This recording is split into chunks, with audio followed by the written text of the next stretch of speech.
lock every door, stay awake as long as you can, but on Elm Street, you can't outrun the sins of the past. In 1984, Freddy Krueger wasn't just a slasher. He unearthed a secret that the parents of Springwood, Ohio thought they had buried. I'm Ryan Doze, and this is Everyday Dread. Today, we're venturing into the boiler room to discuss A Nightmare on Elm Street and the weight of intergenerational trauma. Joining me to ask the question that keeps us all up at night, how do we confront the past, is my good friend, Josh Patterson. So, let's jump in.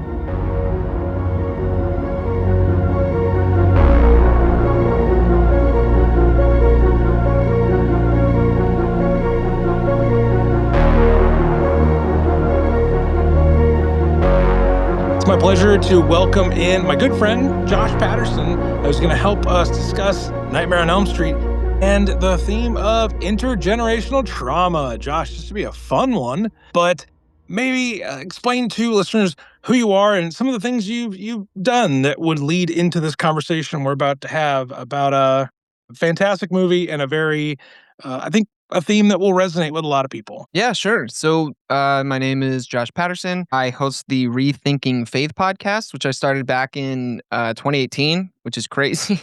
It's been going for a while. Oh, what, like 8 years, something like that? So there's 8 years of me saying stuff on the internet. Great. I'm sure that'll never be used against me. Some things I've done, I've contributed to written chapters for a couple different books. One was about hell. It's called Deconstructing Hell. I've written for some open and relational theology books. One of them was about participation with God. I did a radical critique of Tom Ward's notion of amipotence in an edited volume on that subject, which was a lot of fun. Currently, I'm working on an edited volume of radical and process theology, which is super cool. And then also, I've been writing on Substack, which has been interesting. I don't know that I use Substack correctly. Yeah. I just kind of write shit and put it on there, and that's the extent to which I interact with it.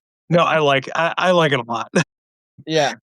That's definitely something we can share. People can go check out in the episode description. But Josh, I know that with all your work on these different topics, asking you to delve into a horror movie may seem kind of I know we're friends, dude, but this is kind of this is like a kitschy slasher movie.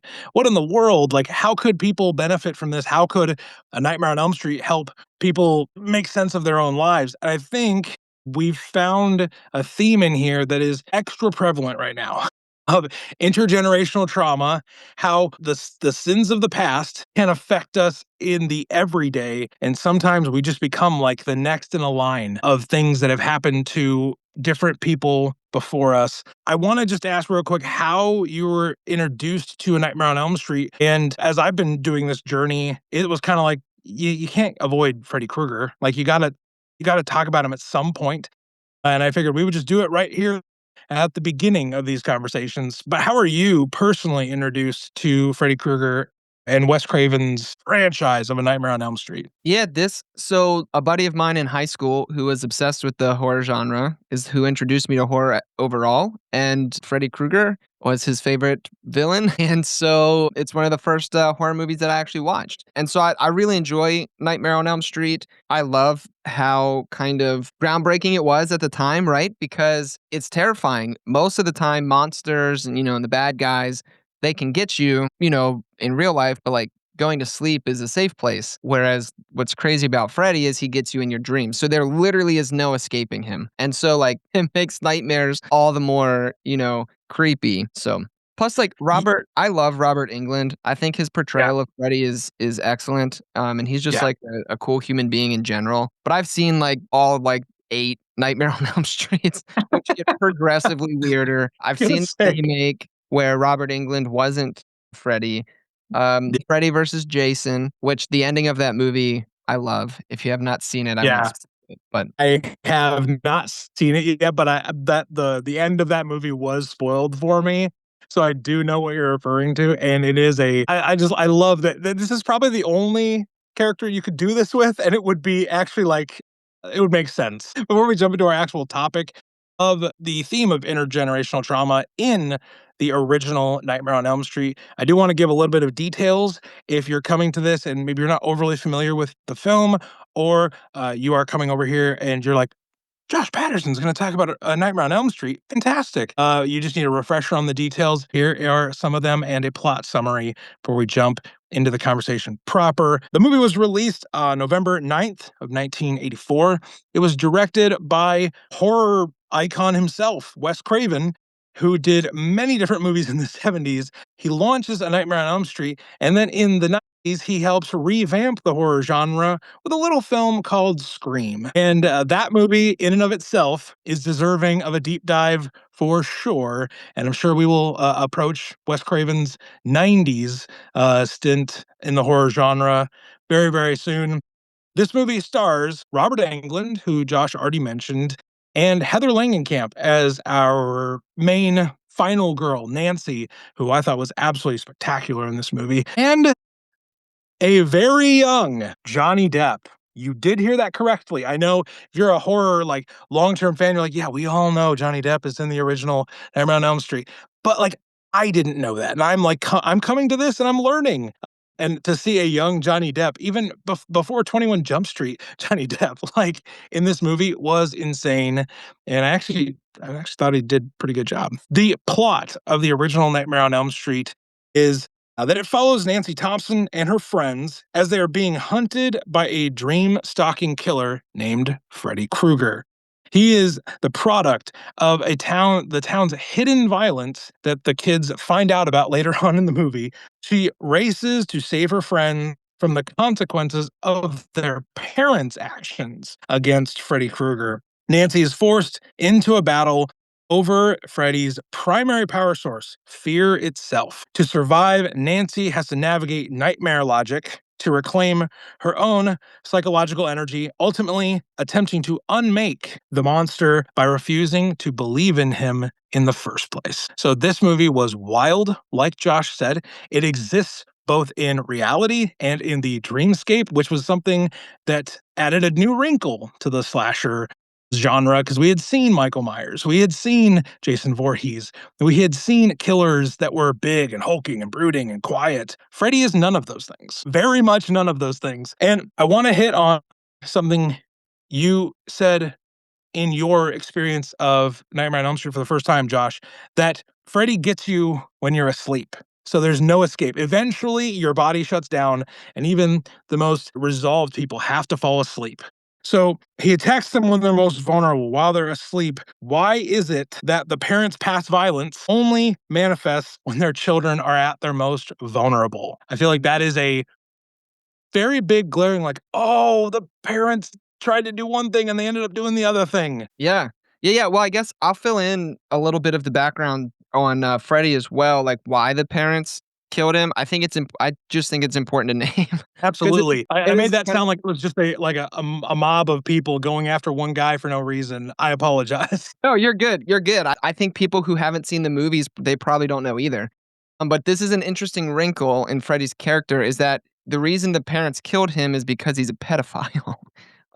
So, and then, coming back and haunting kids, which is what he did when he was alive. It's very dark. So there's, the parents had reason to go after him. And then, yeah, it continued to manifest, trying to protect their kids. And here's where it is. I think in general, though, that's just how, I mean, I'm no psychologist and like, I'm going to, preface everything I'm about to say by saying that I am not a psychologist. I don't have a degree in trauma. I don't understand how it functions fully. But it does seem like as trauma is passed around, it does genuinely impact kids and how they live. So I think of like growing up, I went to daycare all the time because my parents or my mom worked in daycare my whole life. My parents own a daycare center now. And so I worked in daycares like when I was in college, and it's interesting because you could see like there was like always like the bad kids, right? But if you paid attention long enough, you would notice like, oh, this bad kid is coming from a single parent home or is impoverished or like all of these like various things about them, their thrownness in the world, to use a philosophical word, that they don't really have any control over, shapes who they are and who they become to kind of no fault of their own. And so I think the past violence manifesting in children is just a really powerful image because when you think of vulnerability or when you think of children, you think of vulnerable. And so I think it just kind of increases Freddy's power in that respect. Because it crosses a threshold in our mind, right? Like when you talk to people who are in prison, you can I'm not condoning any of these behaviors, by the way. Right. You can kill a police officer or be in a gang and murder people or be selling all sorts of drugs and no one cares. If you touch a child and people find out in prison, you have crossed some kind of moral code. The child vulnerability thing, I think, just psychologically is powerful. It gets at something deep within us. Like, no, you don't mess with children. You know? Well, I also just want to reiterate, neither one Josh or I are psychologists. You have helped me start to understand the concept of metaphysics, how certain things manifest and what they maybe the subconscious meaning behind them is. I also find that crimes against children are often that's the kind of crime we can, for the most part, universally agree is egregious. Now, we all have our different ways that we can get out of that. I personally, as a parent, find that a behavior abhorrent. Crimes against children should probably be something we can universally all agree on is terrible, reprehensible, and worthy of condemnation. The thing that I find so interesting about Freddy's manifestation is that the parents kept this under wraps, and in doing so, they actually created a monster that would haunt their own children. So they created a situation where they respond in a way they feel is necessary. They've been driven to that point. They do not want their children to live in fear. And in so doing, they create a traumatic cycle where they create a monster that haunts their own children later on in life. So there's a lot there, and there's definitely some things I want to come back around to. But how often do you think that happens where parents or just people with their loved ones, they try to contain their kids away or their loved ones away from a situation that can harm them, and by doing that, they actually create a different way that thing hurts them. I think a lot with religion this way, where we impose religion upon others or parents. We're going to church every single freaking Sunday, and you don't have an option. Okay, later on in life, though, that has its other ramifications that can also be hurtful as well. Am I making sense around this, Josh? Yeah. No, for sure. I What think add to that? Yeah, I mean, one thing that comes to mind immediately, and it's something that I've heard a mutual friend of ours, Dan Koch, say. So if listeners don't know, Dan Koch, or now Dr. Daniel Koch, He got the doctor. he, Fantastic. he is a therapist, licensed psychologist, or however you say it properly. Dan, I apologize. He has a PhD in this kind of stuff. And he has said, when it comes to kids, and Ryan, maybe you can speak to this as a father, it's not if but when, even when we try our hardest, it's just kind of an inevitability. Yep. Yep. I think that's just kind of true. Even when we're doing our best and have the best interest of our kids in mind, things can happen. I mean, I think your church example was really good, right? In theory, going to church or participating in a religious organization in general is a net positive for the statistically average person. It promotes pro-social behavior and group inclusion and all this kind of stuff. So oh yeah, why would we not want to put our kids here? Yeah. And then they grow up and realize that they were taught a whole bunch of things that was harmful, even by people who probably meant well. And so Yes. it can kind of backfire. So I definitely, all of that kind of comes to mind immediately. But then I did want to point to something because you referenced the word metaphysics, which can get thrown around and might mean different things to different people. Sometimes people hear metaphysics and they think of that weird corner in the bookstore where there's crystals and books on how to be a witch. Yes. And that's not what we're talking about. Okay. Well, now I'm very confused. So actually, I want to pull from a friend of mine who is a philosopher, a process philosopher named Andrew Davis. And in a forthcoming book of his, he actually defines metaphysics in a way that I think is really helpful. So he defines metaphysics like this. Metaphysics is the integrative branch of philosophy that endeavors to frame and categorize the ultimate ideas and concepts essential to understanding the general nature of reality and our experience within it. And then he goes on to explain a little bit. He says metaphysics is integrative because it must draw from multiple domains of human knowledge and experience: scientific, aesthetic, moral, religious, etica, uh, as well as multiple disciplines which emerge in light of this experience: physics, psychology, neurology, biology, religion. Put simply, its aim is to draw from any and all dimensions of human experience in order to construct a tentative scheme of ideas with which to interpret that experience. So basically, metaphysics is like an interpretive scheme of how the world works, like Hmm. what is going on at the deepest levels of reality, like meta, like under physics. So it's not just saying, like, oh, gravity is a thing. Why is gravity a thing? Yeah, Gravity? it Why? gets, yeah, it gets below the physics into the metaphysical. So, like, kind of, I like to think of it as like, how does the world work kind of thing. So there is, using that definition, Andrew's fantastic definition, there is I feel like an obvious follow-up question with A Nightmare on Elm Street.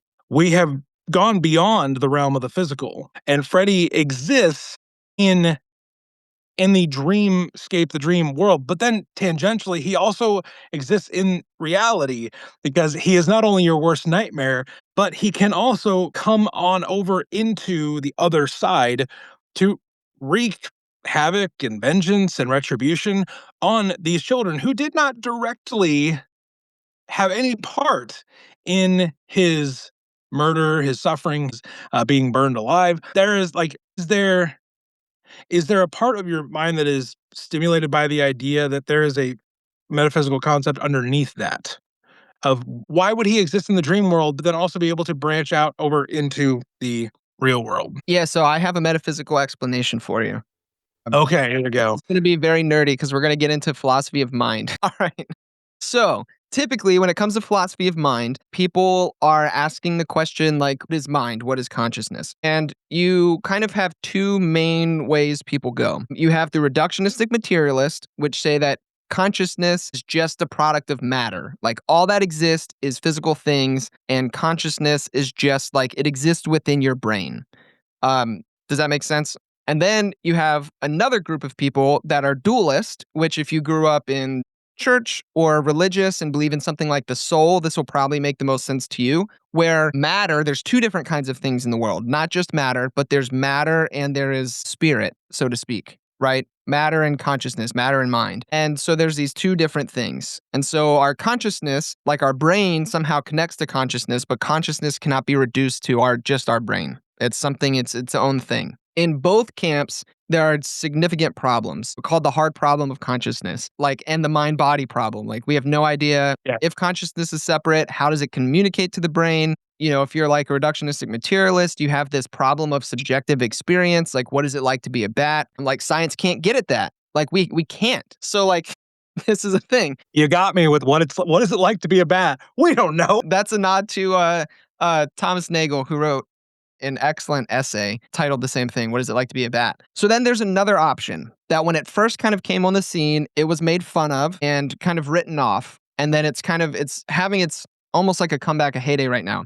And that's called panpsychism. And here's the general idea. Well, there's many different ways. I'm going to give you the version that I like best. I call it pan-experientialism, which is something that David Ray Griffin said. So the idea is that consciousness is ubiquitous in creation or in the world. So a fancy thing you could say is it's called dual aspect monism. So it's not the reductionistic materialist, like consciousness is a real thing, but also it's not like these two different things, but there's one Okay. substance and consciousness is a part of it.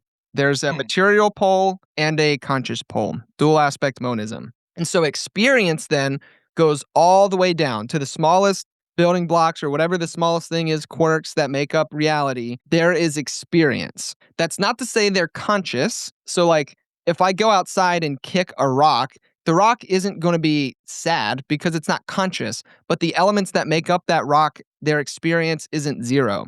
And so when you kind of put all Okay. these pieces together and it gets more complex, that's how something like consciousness can arise. So we are like complicated pieces put together of this thing that makes up, reality that has both a mental and a physical pole. Does that make sense? Okay. Yeah, So no, it does. if that's the case, then of course Freddy can jump between the dream world and physical reality because they're not one and the same, but they're connected. Okay. You see what I'm saying? Because consciousness is ubiquitous, Huh. experience is ubiquitous. And so like a dream state I think it makes sense to say is like still part of that reality.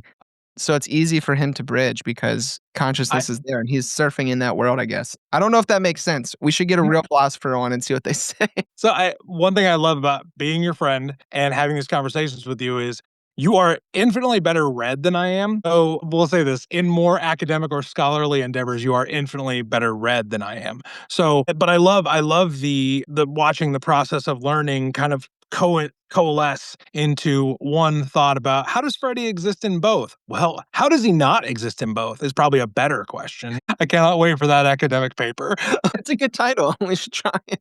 So, because Freddy is an aspect of the whole, he is a manifestation of he is like a abstract thing, a abstract. How would you say this? He is a sin, kind of to use a very basic term. He is a sin. He is a sin that has taken on a manifestation of vengeance.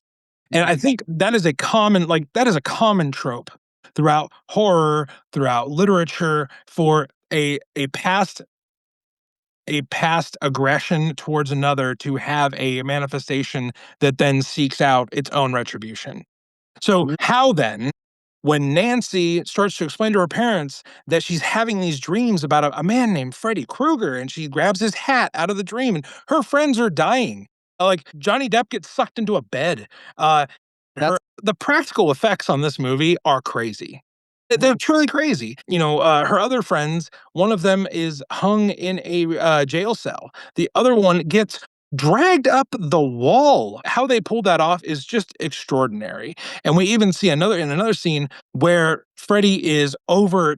I've watched how they filmed this, and it is insanely simple, but also kind of masterful. How when that iconic scene where Freddy is trying to bridge the gap in between the dream state and the real world, his impression is on this sheet above Nancy, and it's a haunting image. That when she explains all of that to her parents, the response that she gets from her legitimate fear is a form of gaslighting. Her parents do know the truth, and they are choosing to keep the truth from her and tell her, no, it's just a bad dream. You just need to get more sleep. You just need to do something else other than to confront the actual danger that they are aware of.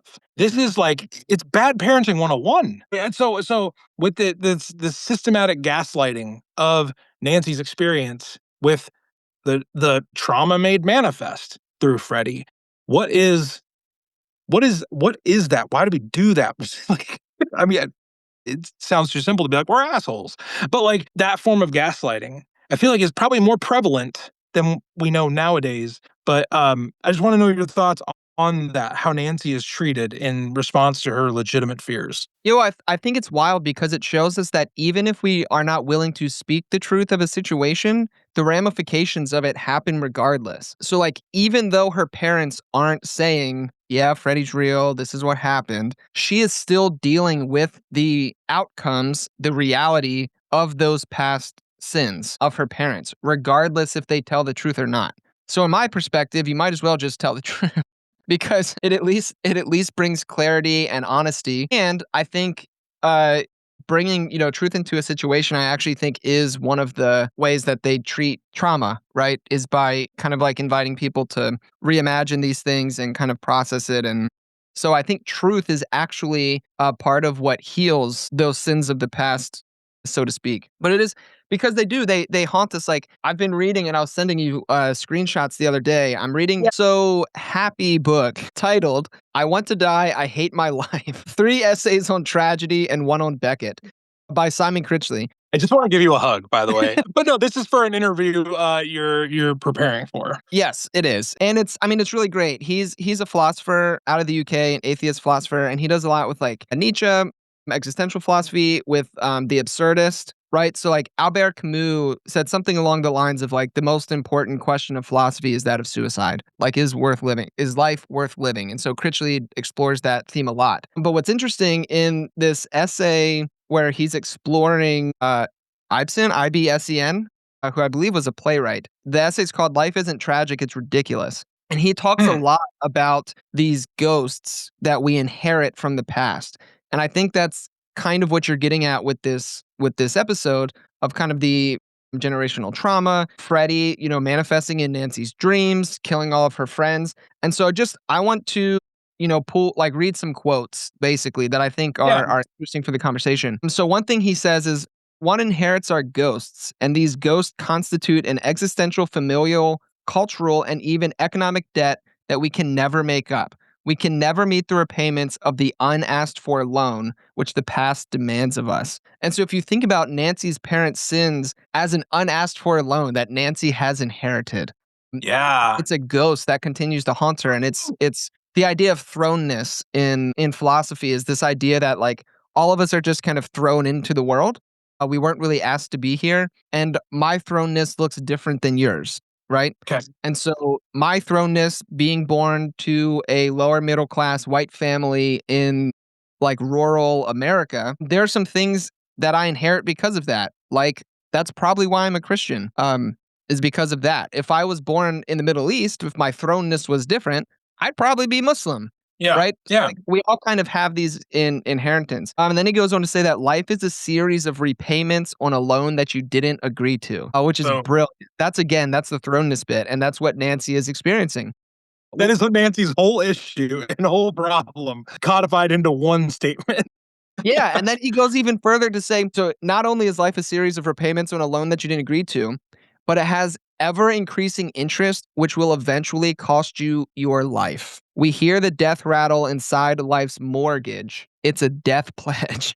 What an uplifting. Yeah, no, it's crazy. I think it does. It does speak to Nancy's issue and her problem so well. Yeah, and I think I don't know. It's interesting to me to kind of look at Nightmare on Elm Street from this kind of perspective of the absurd, or of like in this case, they're saying that life's not absurd or tragic, life is ridiculous. So those, I don't know, just more so swirling thoughts than anything else. Yeah. Well, and I think that also the repayment aspect, Nancy doesn't agree to this, and she's being gaslighted by the people who did do this to her. Whether purposefully, I don't believe they purposefully murdered Freddy Krueger so that he would come back to haunt her.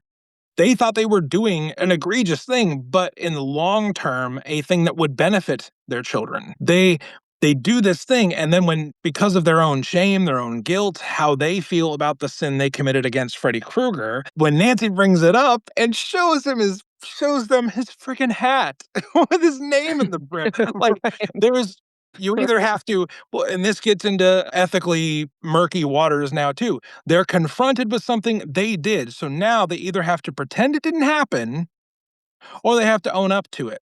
And we run into that all the time in our daily lives. If we try to withhold truth or withhold honesty from a situation and something has been committed against another, when we are approached by it, we have a moral quandary ahead of us.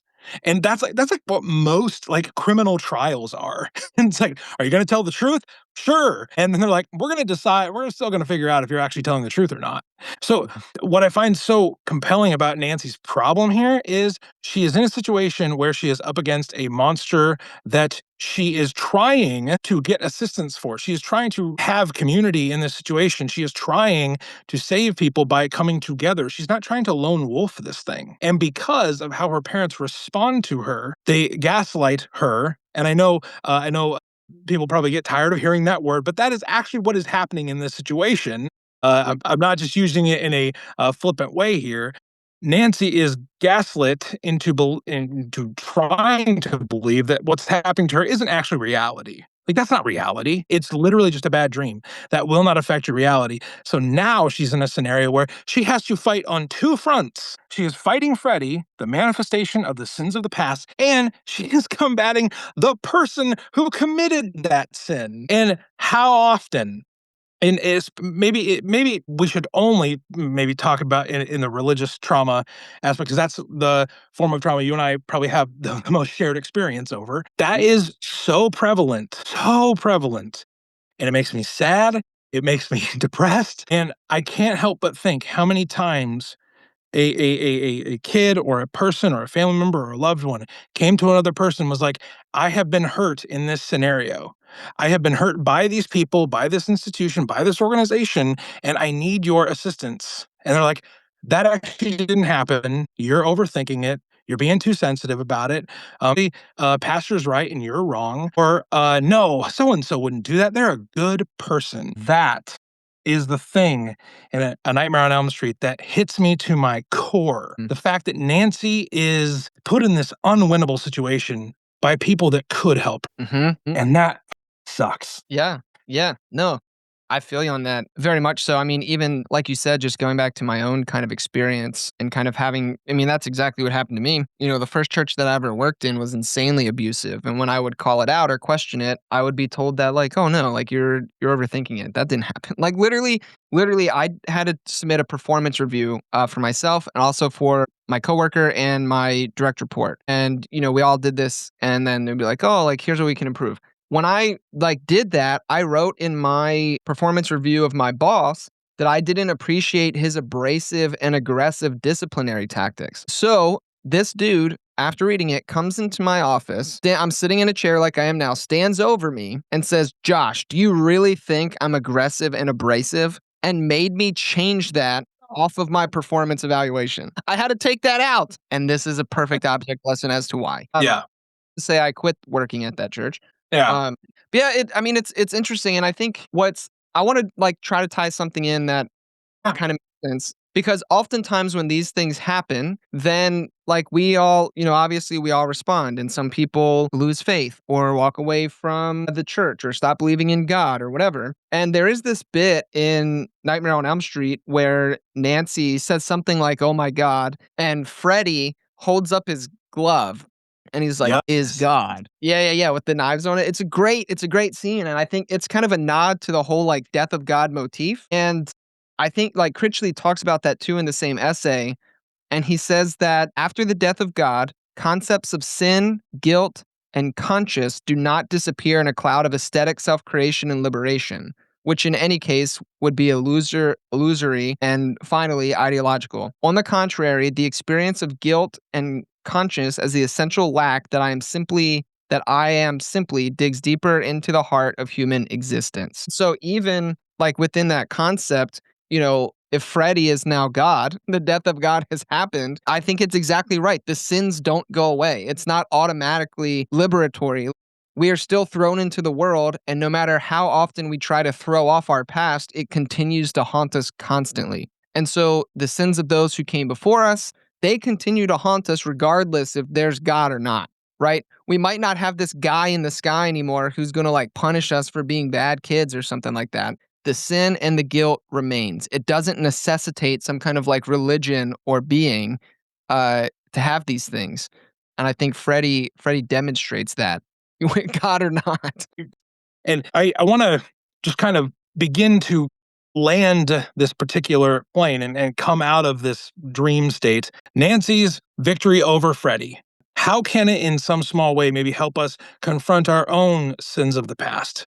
Things that maybe we didn't even do. We were not an active agent in that sin being done to someone or receiving that sin from another. But how does her confronting of Freddy maybe help us reframe our responses to how we can confront sins of the past? Yeah, I think it points out, this is going to sound kind of cheesy, but it's the whole idea of bringing those things into the light and wrestling with them. I think bringing those things up, acknowledging them, naming them for what they are, helps us kind of work through them. And I'm reminded of the kind of 5 stages of grief, which start in denial. So often we deny our past traumas or experiences. And then once we start to actually bring them up and stop denial, we move into anger, right? We get pissed off. This is where a lot of the kind of popular deconstruction podcasts and books, this is kind of where they get stuck in the stages of grief. They're just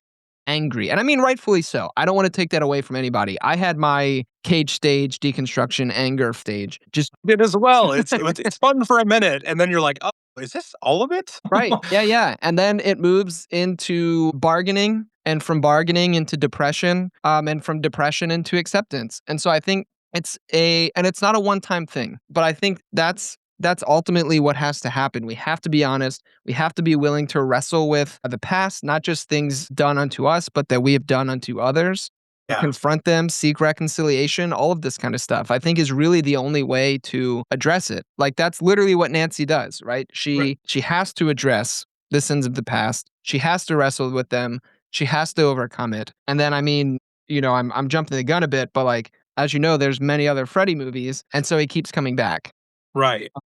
So it's not a one and done thing. It's an ongoing process that we all have to kind of like participate in, and we can't really escape it. We just kind of have to deal with it. You have to, uh, it's this process, this cycle almost of constantly re engaging with something until it would be like scar tissue. If you've been wounded, the scar tissue, like that scar is probably always going to be there, but it lives as a reminder that it happened, and it's probably not the only scar you're going to get. Body may be covered in that scar tissue from various different things. There are various different woundings that have happened to you. The one thing I take away from Nancy in this movie, besides Heather Langenkamp's fantastic portrayal and her chemistry with Robert Englund, is she is a very active participant. There are many different slasher movies where the final girl is this passive agent. She didn't actively fight back against the monster or the thing that is coming after her and her friends or her community. What I love about Nancy is she actively is reaching out for help. She is not choosing to isolate herself. She is begging for community. She's begging for support. She is begging for someone to listen to her. And she is actively going at the problem. And that looks different for all of us. It truly, I'm not here to say you have to confront trauma and the sins of the past in a certain way. Again, not a psychologist, not a therapist. But that's the one thing I appreciate about Nancy is she is not willing to sit on the sidelines and watch this thing ravage her family and her friends. She wants it defeated, and she doesn't just wait for it to stop. That's one thing I love about her portrayal. And you mentioned the thing about Freddy continually coming back and us having to re-engage with the traumas of the past. I know through me leaving church and leaving my job at church, that last one checks out. Like we have to keep re-engaging with it. Sometimes physically, like driving past the church you used to go to is sometimes really, really hard. And re-engaging with people that you had conversations with way back when. And you're like, we're different people now. Like that's hard. It's difficult, but it is part of how those sins manifest. Josh, is there any other like final little thoughts before we close down this fantastic conversation about Nightmare on Elm Street and intergenerational trauma of all sorts? Yeah, sure. I guess just two things that came to mind when you were talking. One that has to do with kind of like Freddy keeps coming back bit. There is a fantastic line that Freddy says. I don't remember exactly what movie it's in, and I don't think it happens in the first one, but he says this line. He says, "Every town has an Elm Street," and that's how. Yes, ultimately, Freddy is able to jump because that he's limited to Elm Street, right? Because Yeah. and so later on in the series, Freddy's able to relocate because every town has an Elm Street. And so I think that just kind of goes to your point about re-engaging trauma. And also it kind of points to like the grass isn't always greener on the other side. Like shit's gonna happen in a variety of places. So anyway, that's a fun line. It's a creepy line. And now as you're driving around and paying attention, just look how often you see Elm Streets. It's Elm significant. Street. Look for them. And I would even add a small little thing there is everyone has their own Elm Street. Everyone has their own Elm Street. Everyone has their own Freddy Krueger that is lying in wait for when you're vulnerable. Choose to handle it like Nancy. Is what I can say. But Josh, this has been awesome. Thank you for having this conversation. And hope that those listening benefit from the talk we've had. Yeah, man. It was fun. Thank you so much. There you have it, listener. If today's deep dive helped you, take a second to rate and review the show wherever you're listening. It's the best way to support the show.